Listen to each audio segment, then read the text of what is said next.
So just quickly before I introduce our first speaker, just to introduce the campaign, Let's Go Zero, for those of you who don't know. So Let's Go Zero is a schools campaign calling on the government for all schools, colleges and nurseries across the UK to get to zero carbon by 2030. We ask schools to join the campaign just to show their intent and ambition to get to zero carbon. It's not to say that they're doing everything already, but it's just to show that to government and the Department for Education that there is this want and need from schools, and that in order to get to zero carbon, we need the government to step up. So we work as a coalition of organisations. So I work for Ashton, who lead the Let's Go Zero campaign. We're sort of the face of it, but actually we're backed by 16 other coalition organisations, all who have experience working in schools and with schools on the sustainability agenda. And we support schools with lesson plans and resources. And actually you will hear from one of our new programmes of work later on today, the Climate Action Advisors Network, and how they can really give you some hands-on support for schools. So through all of our support and collaboration through newsletters, signposting, we've also developed a brilliant event for this summer called the Climate Action Countdown. It's a weird month, so it starts on the 7th of June, which is a Friday, and ends on the 5th of July, which is a Friday. And it's asking schools to, it's asking schools to do one small action every day that builds up to make a big difference. And it will be a calendar of pick and mix actions that they can choose from. They won't be required to do an action every day, or if one action suits them better on another day, then they're more than likely to fit it around their timetable. And so it's a real celebration of what schools are already doing for climate action. It's about giving them ideas for the next steps on their journey, or if a school is just starting out, what they can do to start with to have those quick, easy wins. And these calendar of actions can be used throughout the year with an eco club or sustainability lead to give them ideas of how they can engage their student body in the sustainability agenda. So it's backed by 29 organisations. There's all our coalition members, but then also other partners like Great Big Green Week have come on board, National Education Nature Park have come on board. And so it's really showing schools that we're united in supporting them on their journey. So this is a wonderful calendar that I mentioned before. Each day has, a small achievable task. So maybe it'll be a pop-up swap shop. This could be, bring a book in from home and swap it with another student. Or it could be something a bit more ambitious, like a plant-based picnic. So encouraging to have a meat-free day that day in school. To, as hopefully as simple as labeling the bins, so we know which one to put recycling material in and what will go to landfill. So hopefully this will be seen as like a really nice, fun calendar of activities that school can just pick and mix from. Just to mention as well, each week there will be prizes for schools to win sustainability prizes. And we're hoping these to be something like litter picks or wildflower seeds, things to support schools on their climate journey and improve biodiversity. We're going to have activity packs for primary schools as well as secondary schools. We have an assembly for primary schools and secondary schools developed. So there is so much more. So please do go onto our website, have a look at the Climate Action Countdown, register to receive our newsletter so that you can be kept up to date with all the resources as we develop them. But just before I hand over to our first speaker, Alison, I'm just going to introduce, I haven't quite made the sign-up page for this yet, but the next workshop we're looking at is funding for sustainability in schools. It will be on Wednesday, the 17th of July. So do pencil this in your diary. I've got someone from the Net Zero Hub coming along to talk about the public sector decarbonisation scheme, and also someone from Global Futures who have helped local authorities find different funding pots to support schools in their transition. And then, of course, our website. And if you need to get hold of us, there's our email address. So I flew through that, but I really is what you're here for is our brilliant speakers. So we've got Alison from Carbon Literacy, Speak Carbon Collective, sorry, Poppy Flint from Waltham Forest Council, and Cindi Blunt from our Let's Go Zero Climate Action Advisors program. So without further ado, I would love to introduce Alison from Speak Carbon Collectives, who works with local authorities to engage colleagues and accelerate decarbonisation via carbon literacy training. They also deliver carbon literacy training with school students and staff, creating space to discuss climate change and its impact within the school community. So I'll stop sharing, and Alison, hopefully it will kick your screen into sharing again. Thanks, Suzanne. Yeah, I will share, but to be honest, if it doesn't show you the slides, I'm just going to be talking you through a few things. I got a lot from that, Suzanne, and I couldn't see your slides, so hopefully it'll be the same. The same this time. I can't see if my slides are sharing or not. So yeah, as Suzanne said, I'm Alison from Speak Carbon Collective. We are a non-profit, a sort of micro non-profit community interest company that delivers all sorts of climate awareness training, but I'm here today to talk about carbon literacy. We've worked with tons of local authorities, training the people in those local authorities, the actual colleagues themselves.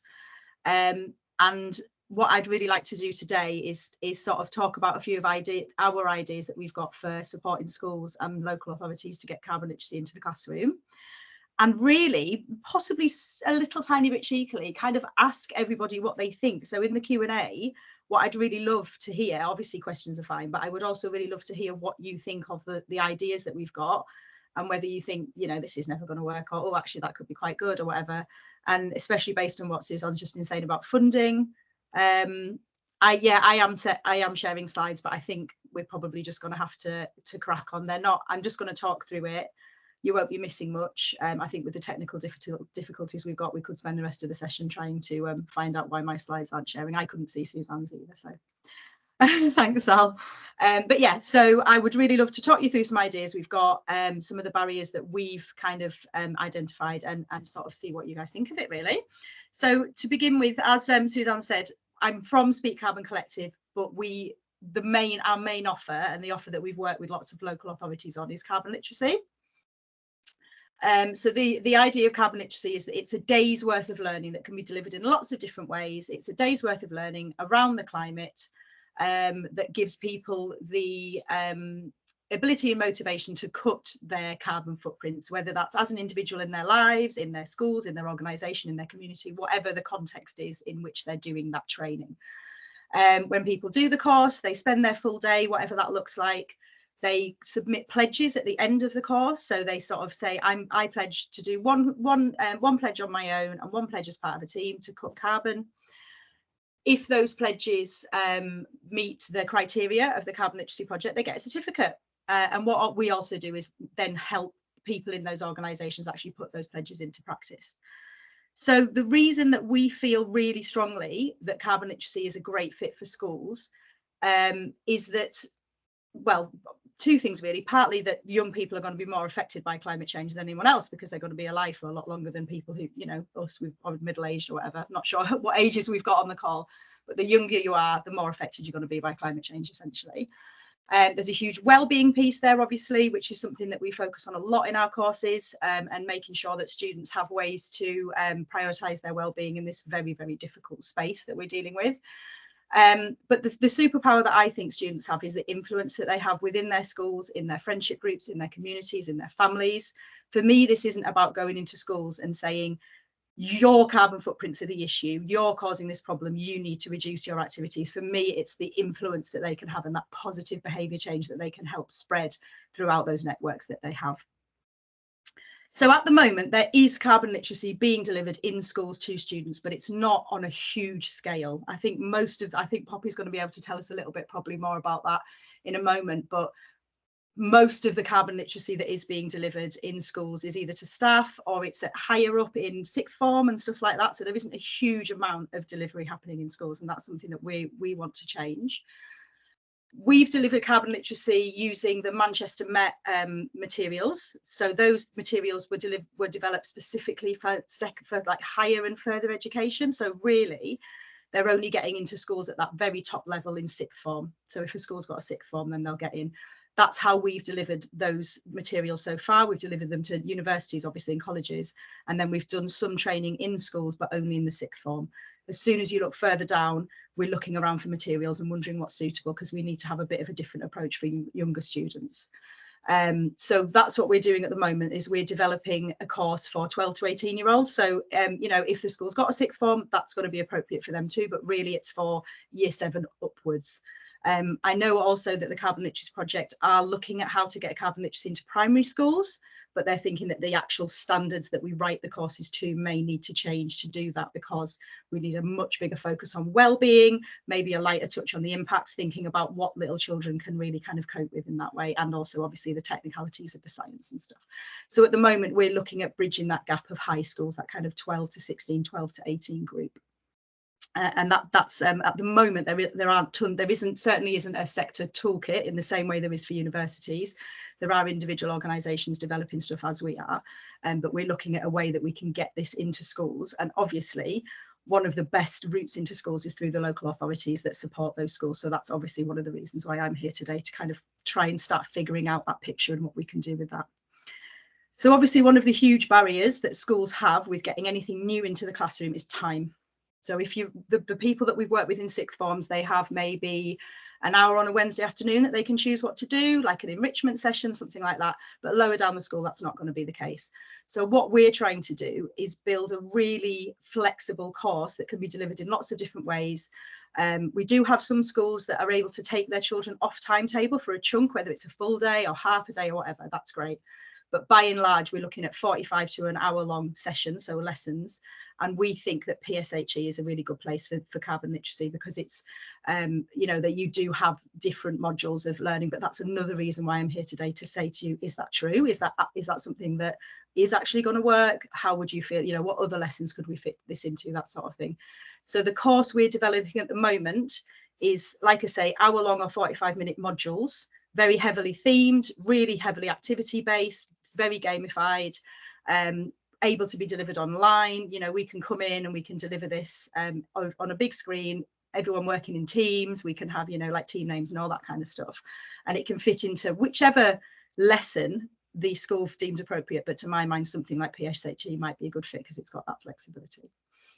We can make that into 2 half days if needed. We can like group it together, those modules, that's fine, but we can break them down to those lesson size modules, and also with homework in between that. Then what we're trying to do is make it so that that whole course could fit into a half term.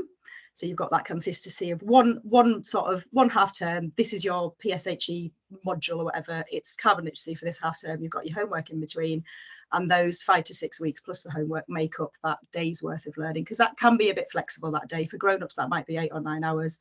For younger people, it might be 6 or 7 hours. So there's a bit of flexibility there. Obviously, we do actually get really fantastic pledges out of students. They're really creative. They make some great group pledges around their schools and things they can do in their schools. And then they sometimes do their personal pledges around their home lives or their communities. It's really fantastic, the stuff that we get out of it. And especially for children higher up in the school, getting a certificate that's a globally recognised accreditation like carbon literacy is really meaningful, because they can obviously put it on UCAS, or they can put it on CVs potentially. Again, I would like to find out how meaningful teachers and staff feel that those certifications would be lower down the school, because there is a cost to them. And it may be that if you're in year 7 or 8, any kind of certificate that can be produced is lovely, and we don't need the additional cost of the CLP accreditation. That's again a question that I'd like, and obviously I'm not saying you guys have all the answers, but I'd like some opinions on that. That would be amazing. But yeah, so we're trying to be as flexible as we can to kind of address the barrier of time. Obviously, the other huge barrier with anything in schools is funding. So it's great to hear. So we've got Peter. I can't see your whole message, Peter. Can I? Yeah, thank you. I'll look at that in the Q&A if that's okay. But it sounds like you've got some good stuff to say. Yeah, so funding obviously is a huge thing too. This all costs money. So again, great to hear from Suzanne about this this next session we've got coming up about unlocking funding. Obviously, LAs do have some funding, but I'm not going to sit here and say that they've got tons, because we all know that's not the situation. Yeah, Bobby's shaking. We do work with some sort of law firms and stuff that have schools that they support already on other things, that we're kind of working with them to see if we can use that as a mechanism. But we would love to hear about you know, smaller local businesses that have connections with schools. Again, is that a mechanism through which you do see funding coming or not? All of that kind of thing. So we've got lots of ideas. And I really passionately believe that getting carbon literacy into schools more, and I do know that it is happening. I'm not sitting here saying it's not happening already, but every time we go, we've kind of stopped going to schools and saying, would you like us to run a carbon literacy project? Because they just say when and how we're going to pay for it. So we're trying to fix these barriers, overcome these barriers first, and be able to go to schools with a package that already works, that we've already addressed those barriers. So it'd be really lovely to get some wisdom and some sort of yeah, some answers and some opinions from you guys. So as I've said, just really in the Q&A, obviously not now because I know we need to move to the other speakers, but in the Q&A it'd be really lovely to just hear what you all think of that. And also there is obviously lots of carbon literacy training available for staff, teaching staff, non-teaching staff. So that's something that we can think about too. But again, probably even harder to get funding and time for, because I know how time pressured everybody is. But yeah, I think I probably whizzed through that, especially with you. I'm aware that you can't see the slides, so you don't want me to just go on and on and on. But yeah, thank you very much for your time. I'm really looking forward to speaking to you all in the Q&A and in the breakouts too. And yeah, I'll let Suzanne take back over now and move on to the next speaker. Thanks. Brilliant.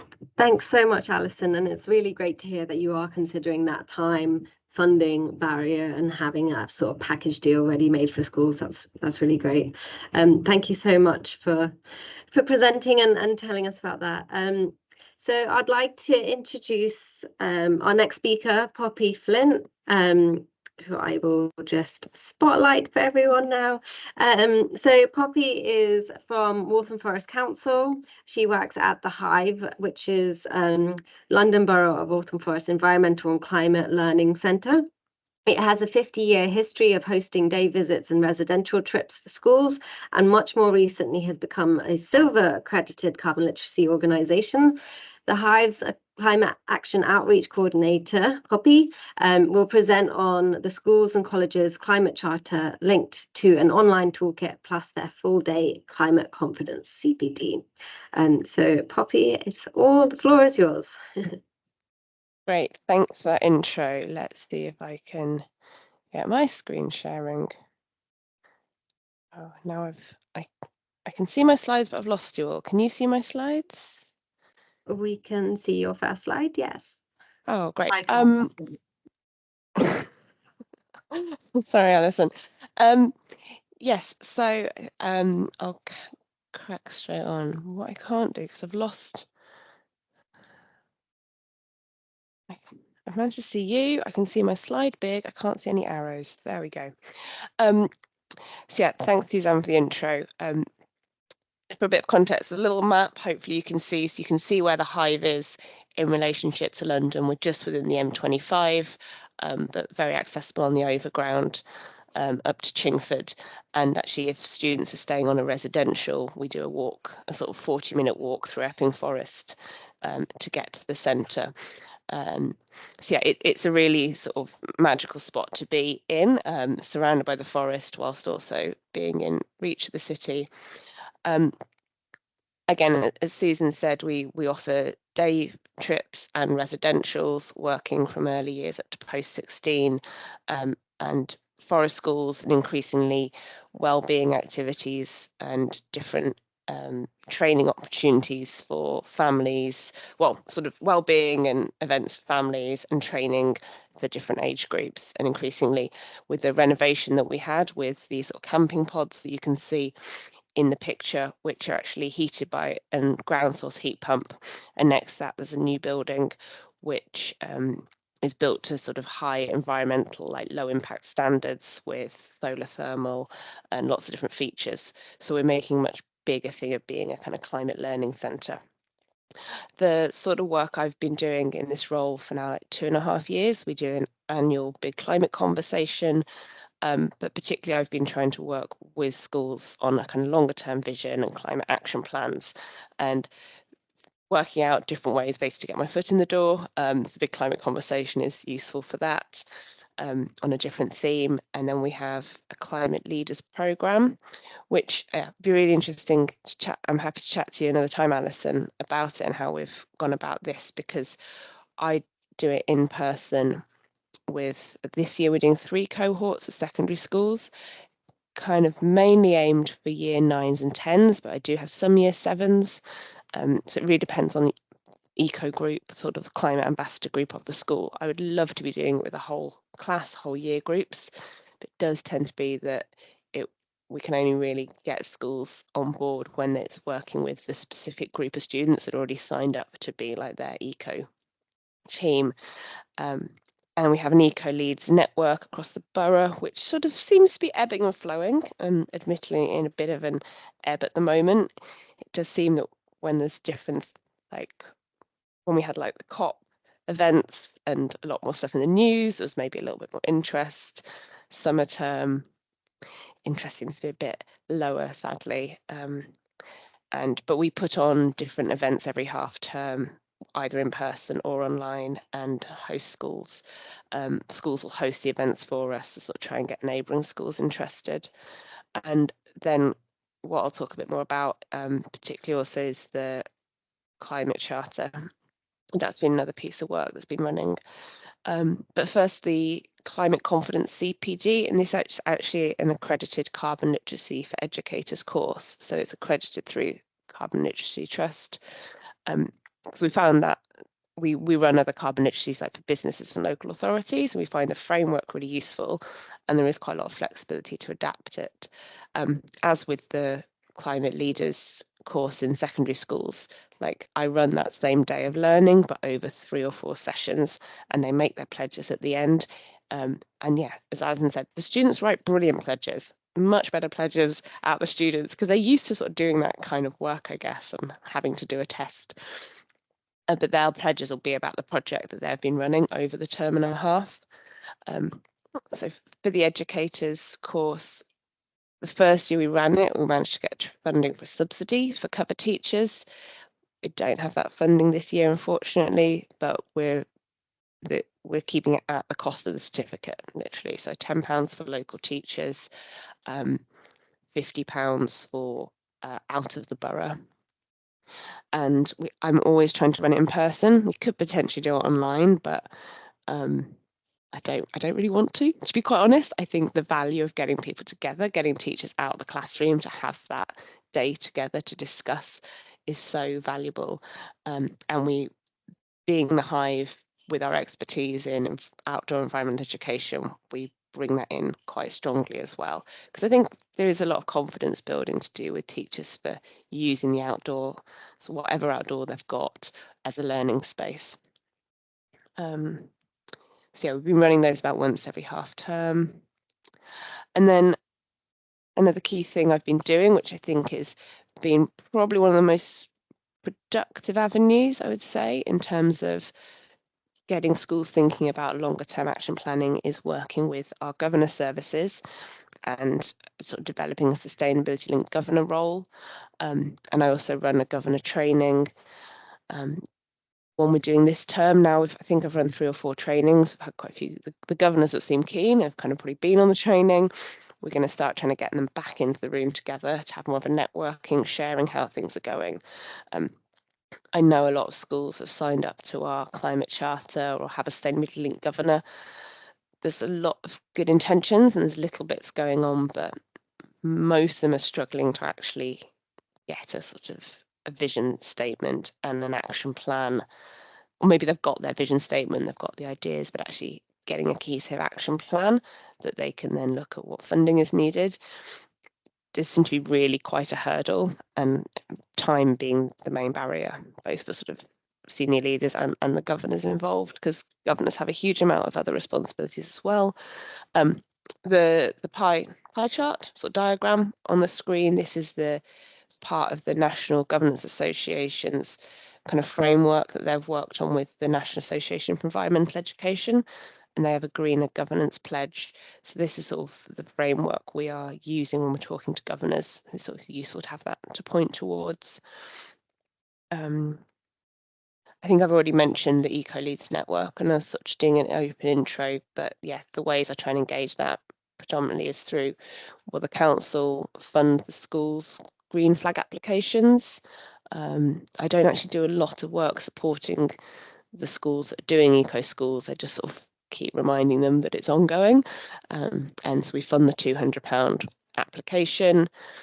In terms of the sort of budget, I think we had like 10 apply last year, so it's £2,000. So it's not a huge chunk of budget really for something that we can offer schools as a little offering essentially for like getting them on board, it feels. Monthly newsletter, half-termly events, that picture on the right showing a new garden that a fabulously motivated teacher basically wangled the local building, sort of the big block of flats going up, and she just kept pestering and got them in to build the school garden as well. So I'll just do a few slides, I'm just looking at time, a few slides on the charter that we developed. We actually developed this before the full DFE strategy was out, and I think even since this was out, there's changes I'd make to it now.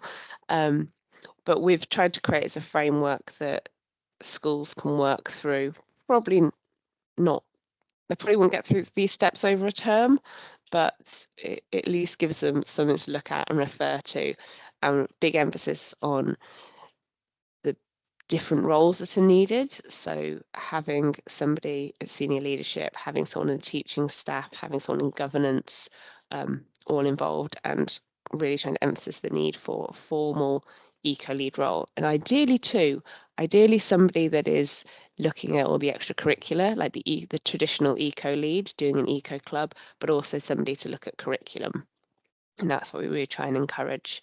And that's sort of something I'm able to support the eco leads with, sort of showing them templates, trying to encourage them to sort of speak to their senior leaders to get that role formalised, even if it doesn't at the moment come with any extra time or money. But I can put a link in the chat to the whole sort of document. Then it's like organised by 8 themes where we're making sure there's actions, that sort of suggested actions that students, like governors, senior leaders and school business managers or estates managers would all be looking at to make sure that across the themes, everyone has some responsibility. But it's by no means a kind of a list of things that the council is saying schools have to do. We have to go in with an approach of like, these are some ideas, this is a suggested framework. I'm going to skip on. And where we have had some successes with schools sort of building on that, because I've offered like an Excel spreadsheet sort of type framework for a template. This is an example of one of the schools that's taken from that template, and they've broken it down to different areas. So this is part of that action plan doc. And the secondary schools actually developed a 4th strand to their school development plan on climate change. So I really love the fact it's just sort of written down like almost like casually as one action, integrating climate and sustainability into the vision and mission, and like basically everything that sort of underpins the school planning. And they are doing it, which is brilliant. And no, I was going to skip past that. And then backing up the charter that we have, we've got a climate action toolkit, and this is the bit that can be updated. It sits within the website platform with all the advice and resources for sort of schools and families. And within the sort of the council support for schools, this is hosted, and the 3 areas at the bottom then send you to resources, particularly like templates, example role descriptions, frameworks from recommended organisations. I try to keep it not too resource heavy, and just sort of pick the sort of, I think, what are the most useful things out there, because there is so much out there. And I guess that's part of the challenge for schools, is there being so much out there. And what I find is a challenge in my job as well is like, what do we recommend to schools? Like I've just scribbled down the climate action countdown, which I'm definitely going to promote. But I'm also like, so many other things that I'm trying to tell schools to do at the moment. It just, yeah, it'd be interesting to also hear reflections from other people on how you select what we promote to schools. It does feel like there's a lot going on. So yeah, that's just a very much a whistle-stop tour of what we've been doing through the climate outreach, my role at the Hive. And I don't know if we're doing questions in the chat or questions later. I can stop sharing. Thank you so much, Poppy. That is really, really great. I think just in terms of in the sort of, as time is not in our favour today, I think we'll move straight on to Cindi's presentation. And if anyone does have questions, please do drop them in the chat for Poppy to answer, because I know you've got to drop off soon. But yeah, thank you so much, Poppy. That was really, really inspiring with all the work that you're doing with your local schools. So without further ado, I will spotlight Cindi for everybody and invite her to come and present. So Cindi is actually part of Let's Go Zero. As you can see, she's one of our climate action advisors who's been in place for the last, I want to say, 5 months. It might be a bit less, it might be a bit more. All the time blurs into one. But she's going to be here to talk about how our Climate Action Advisors Network can support councils to support their schools. So Cindi, over to you. Yeah, thanks, Suzanne. So I'm one of the, as Suzanne said, one of the climate action advisors that's based in the Midlands. So we were the first tranche of advisors to be recruited last November. We started last November, a new project that's taking shape and that we're helping to shape as well. And now we're recruiting more people across the country, but I'll come back to that in a moment. Before I started working for the Climate Action Advisors Project, I was working for Derbyshire County Council in their climate change team, and prior to that in their waste management team. So working in the climate change team was really useful in understanding how council services interface with climate strategy in schools, which I think is helping me inform me in my new job as to how climate action advisors can work with councils and support their work. So before I start, I'm just going to say a caveat, which is obviously that all councils are structured differently, budgeted differently, with different priorities and very different ways in which they are involved with schools. So this is really my sort of some ideas that I've got, but it's by no means an exhaustive list of how we can support councils. And what I would really like any council officers who are on the call to take away is that we would like them to get in touch with us. We want to work with councils. We want to support with councils. But I've only got 10 minutes, so I better crack on. Underpinning everything we do is the Department for Education's climate sustainability strategy, and you'll see there's a quote there that Let's Go Zero have worked with the Department for Education on this strategy, and they actually mention Let's Go Zero within the document. But the key takeaway for us is that by 2025, all schools and colleges and nurseries should have a nominated sustainability lead and a climate action plan. And our project is designed with that in mind. So our role really, which I'm just going to skim through, is to work on the ground with schools, helping them develop a climate action plan if that's what they want to do. It's a free service, it's bespoke to the school. So we really want to make whatever action schools want to take, we want it to be within their priorities, within their resource. It's something that they can do. So we're not going to thrust on them a climate action plan. It's very much working with the school where they are now and where they want to be, and we will do everything we can to help them get there. Just at the top there, you see, just to reflect on what I think it was Poppy said, that, or maybe Alison, schools are short of time. We know that, and that's a massive barrier to taking climate action.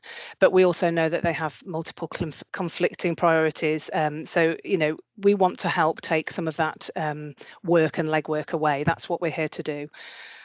We offer that through one-to-one online meetings, and if a school wants to go further with us, then we'll go and do site visits and things. So it's a very bespoke service. Also, I think somebody else mentioned something else that we want to do is sort of help filter those offerings. So there's so much out there, it's bewildering for a school when they start looking into what's out there. So we want to try and be aware of as much of it as possible and try and steer the school in the right direction for something that's going to suit them and what they're wanting to do right now. So that's part of our offering as well. So we're looking at working with schools to help them get quick wins on climate action, right through to developing and implementing. It's very key there, not just developing a climate action plan, but we want to see implementation, so that we can start to see some climate action and some results. We're looking at how we can help them calculate their carbon emissions, so we can monitor the effectiveness of what they're doing. We also look at helping to access funding for schools, and then there's other areas there that we're helping with. So how can we help local authorities? So I've tried to I've really just had a bit of a brainstorm. I've thought about how I can present this in local authority terms, but remember this is from my experience, so obviously those terms might not be appropriate to all local authorities. So I think we can help local authorities to achieve their net zero targets by working with schools to reduce emissions, because that's exactly what we're wanting to do. We know that it's been estimated that 25% of England's public sector carbon emissions are coming from schools. So there's a lot of work there to be done. One of our coalition partners that Suzanne mentioned before is Energy Sparks, and they're a really good organisation that you may or may not have heard of. It's a paid-for service. It's £525 for individual schools to get involved with Energy Sparks, but they estimate that on average, schools can reduce their bills, therefore their consumption, therefore their carbon from electricity by 10% within the first year. And very much for local authority maintained schools, local authority kind of involvement in that is key, because they will need access to their energy data, which comes through the council in many situations. They also, I should say as well, Energy Sparks have a brilliant education programme. So it's not just about that hard kind of saving money, saving carbon thing. It's also about involving pupils and sort of involving the whole school around that, which is also very valuable. Something else that we've been doing is working with, I'm going to call them energy managers because that's how I know them, but I don't know if they're called something different in other authorities. So we've been looking at, they've been mentoring schools to engage with their energy data. So there's on the bottom right there, there's something called, it's a view in a system called Systems Link, which is, I know a lot of local authorities use this to track energy data. So our energy manager in Derbyshire is really happy that I'm doing this with schools, because she wants schools to engage with their data as much as they can, because it's helping them to really see, hang on a minute, why do we leave the heating on, when there was nobody in school? It's that kind of level of engagement that can really help to do this sort of thing and lead to behaviour change campaigns and what have you. I've also a display energy certificate officer. We have one in Derbyshire who goes out, it's a traded service to schools, and she's really happy that she's now got someone that she can signpost schools to, because schools will say, well, how do we implement these recommendations that you make in our DEC report? And she'll say, I'm sorry, they don't have the resource to do that. She said, but now I know somebody, she's got somebody that she can send them to. So very pleased about that. So that's just a bit about sort of net zero targets. Carbon reporting. So I don't know, again, how some local authorities do their carbon reporting. Some involve schools in their carbon reporting, some don't, but might want to move towards that.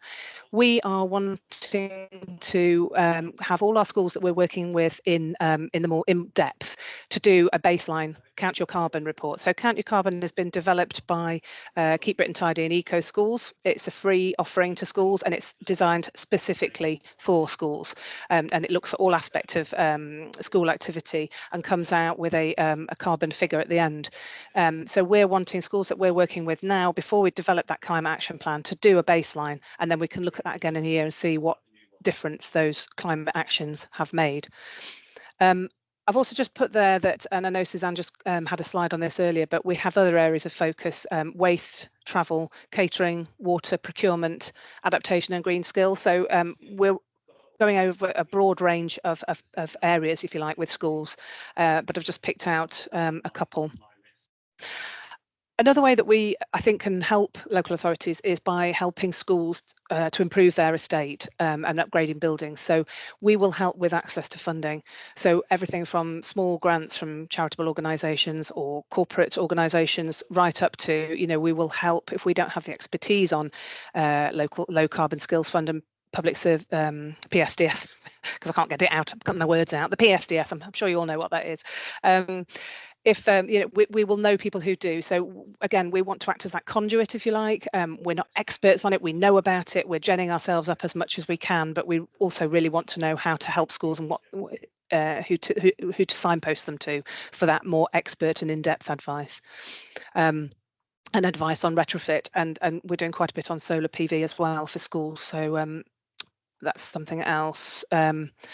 And a really useful, just as an aside, but one sort of example is that we at one school that we're working with have sourced solar PV panels, and they've fundraised for half of it, and they came to us kind of tearing their hair out, saying, where do I get the funding for the rest of this? We've fundraised all this money, and we were able to put them in touch with a community energy group, local community energy group, who have found them some funding for the rest of that money, which is amazing and brilliant, and is just about joining up those dots. And I'll keep mentioning that, and I've got it on my last slide. Joining up dots is very much what we're here to do. So the more contact we have with local authorities and what local authorities are doing, and other organisations, such as we've heard from this morning, we're really keen to work collaboratively on that. Greening school grounds as well. I'm going to have to fly through because I know I'm running out of time, but we've mentioned a couple of times the National Education Nature Park. So we're promoting that very much through what we're doing. We want schools to sign up to that, and there's funding there that's available that schools aren't taking up. There's up to £10,000 for certain schools, and the schools aren't taking it up. We want those schools to take that money and do that project, which will, the theme this funding round is grey to green. So greening up their school grounds. So it's tying into other council strategies like the local nature recovery strategy.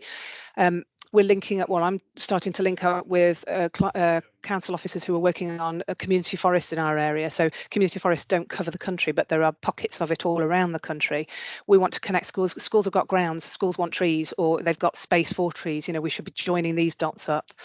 And also, I think we should be exploring the biodiversity net gain possibilities there, because councils have a biodiversity duty, the statutory duty for that. So there's just lots of crossover there that I think. I'm talking about how we can support schools, but I think it's collaboration really, because it flows both ways. Increasing school engagement. So, we can help deliver workshops to clusters of schools. I'm going to be doing some work at an inset day for a cluster of schools in the Buxton area in October. So again, it's taking that expertise and trying to get all schools and all teachers in all schools invested in this conversation that we're having and this action. And also, I think it's quite important sometimes that schools will hear a non-council voice without meaning to be rude, but I think we all understand what I mean by that. It's a refreshed approach. So hopefully, I'd like councils to use us in that way to help get their messages out to schools. And we can promote climate council projects and schemes to schools as well.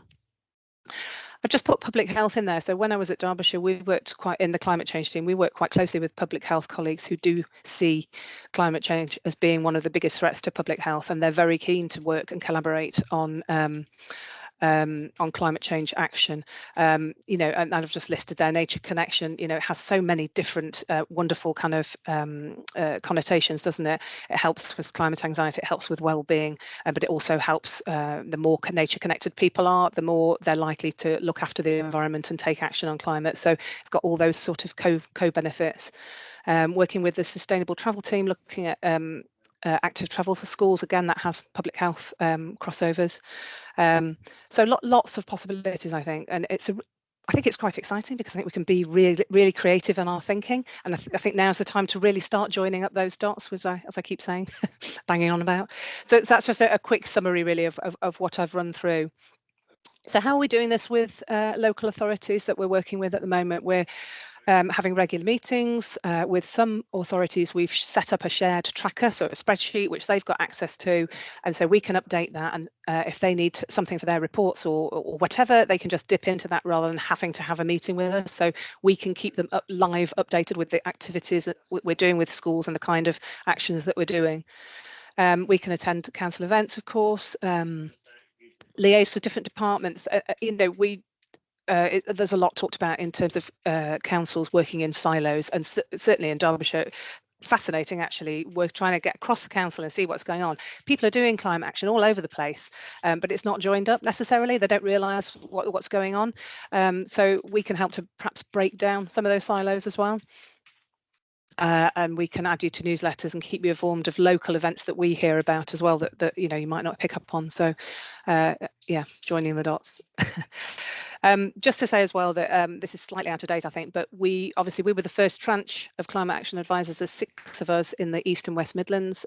We've just recruited in the South East, London, and the South West and East Anglia, I think. I'm not quite sure.